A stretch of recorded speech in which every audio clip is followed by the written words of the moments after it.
New drug to protect infants from whooping cough shows promise.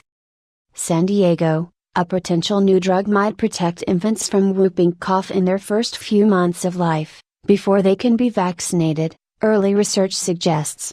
In a new study, researchers gave this drug to baboons just after they were born, and found that the drug protected the animals when they were subsequently infected with the bacteria that cause whooping cough.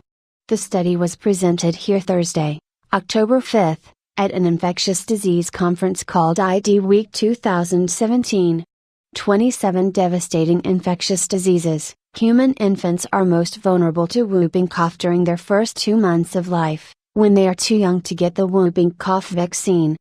Babies' immune systems are not mature enough to respond to the whooping cough vaccine until they are 2 months old. For this reason, women are advised to get the whooping cough vaccine, called DAP, during pregnancy, so that they can pass protective antibodies to the fetus before birth, according to the Centers for Disease Control and Prevention (CDC).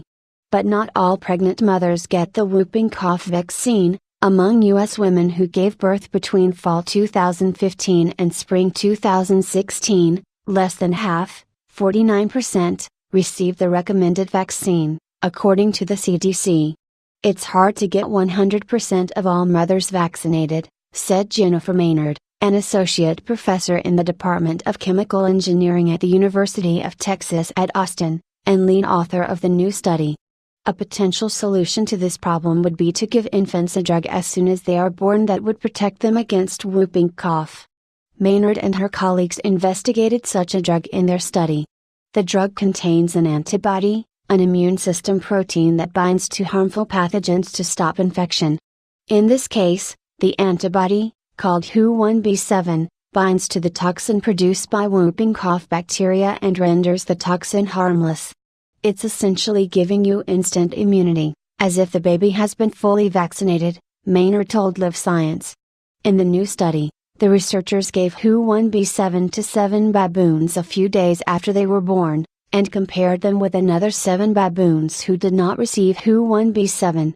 When the animals were later infected with whooping cough bacteria, called Bordetella pertussis, all of the baboons that received Hu1b7 appeared normal, and didn't develop any symptoms of whooping cough.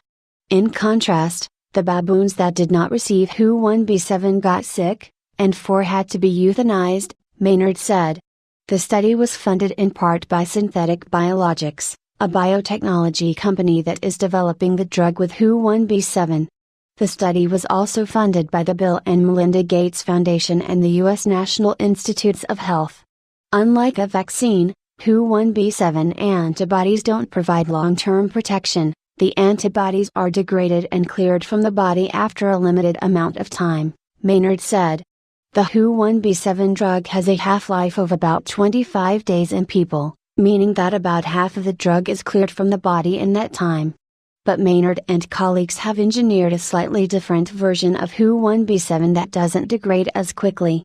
Based on their animal studies, the researchers hypothesized that this altered version of Hu1b7 would have a half-life in people of 80 to 100 days.